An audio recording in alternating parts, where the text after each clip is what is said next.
going from 235. Are you skipping people? Because I signed up at the beginning of the list out there. I have a couple more lists, a couple more here. They gave it to me in page and order, and I'm not skipping anybody, no. Because I was here at 9 o'clock this morning, and I signed up as number 4 on that list. What's your name, man? Huh? Sarah Taylor. Sarah Taylor. No, they're right. I was number 10 in the door. You what?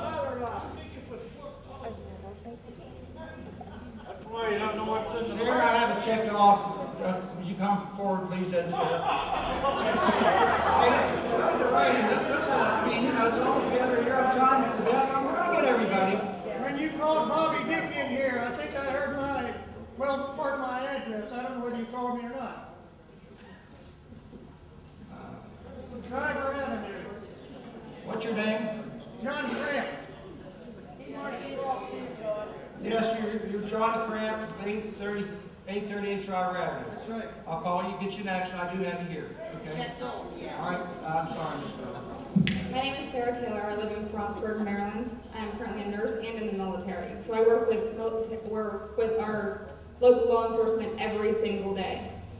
When you took the police, the patrol away from the sheriff's department and turned it over overnight, you left the rest of the county pretty much unattainted. There's up in Georges Creek Elementary School area, up in Western Port, there are places that do not have any police patrol. When you called in the extra troopers that were supposed to cover the area, they don't know where they're coming from. I know we get calls daily from up there. So you left the citizens of Allegany County unprotected.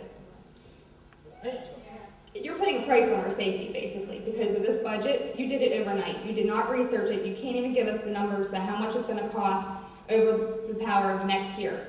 From a Sunday to a Monday when a new department opens, you can't tell us what it's going to save or what it's going to cost us. You're going to have to get cars. You're going to have to get uniforms. You're going to have training. You don't even have training for the officers. If they're having a lateral move, you're having to get them researched. It's all take care. No, but they have no powers right now. You're saying about the security for the fairgrounds this weekend. Yes, you may have security. You're going to pull in the extra police officers that you're getting downtown. Well, what happens to the rest of the area that's not being patrolled?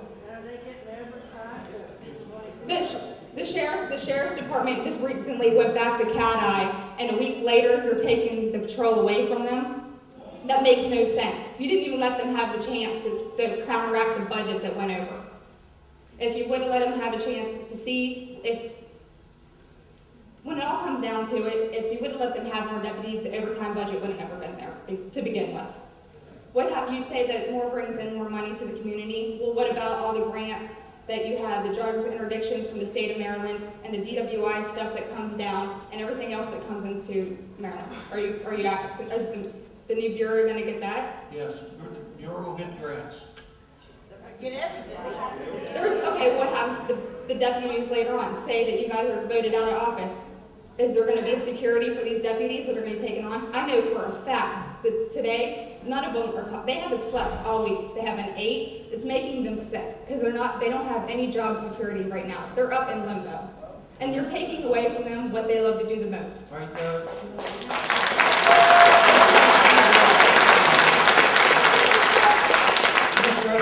Mr. Everly, our administrator, to address the security issue. Yeah, I talked to both Chief Moore and Deputy Chief Dick yesterday about the security at the fairgrounds for the activity this weekend. Those officers who have committed to participate in that activity are being asked to report, and they will be paid. But they have no authority. Man, Sarah, allow him to answer, Sarah. Sarah, you're correct. But they will be working alongside Maryland State Police officials who have committed to the county that they will be there to support. So if something happens, Maryland State Police is going to come in there, and there you go, you've got the rest of the patrol that's supposed to count from the whole entire Allegany County, and they can't protect anybody else that needs it because they have to back up the officers that we did have that can't perform in their functions. Isn't that correct? And they also said earlier, they counteracted to the fact that, that Cumberland has 50 officers and the Sheriff's Department had 20. Look how big of a different area there is between Cumberland and the whole entire Allegany County area. There's a big difference. So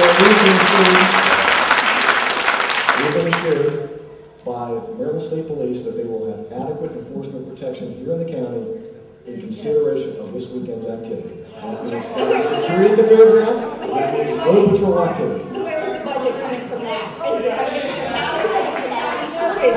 Well, Money. ma'am, yeah, well, that's good. No, ma'am, that's not coming from the taxpayers of Allegany County. The security officers who have already signed up and committed to serve this weekend, who are being asked to serve in a security capacity, will be paid what they would have been paid if they had police. No, I'm talking about state police. Where's the money coming from that? Because they have a budget. Ma'am, that's coming from the state police. All you take care of. Yes, ma'am.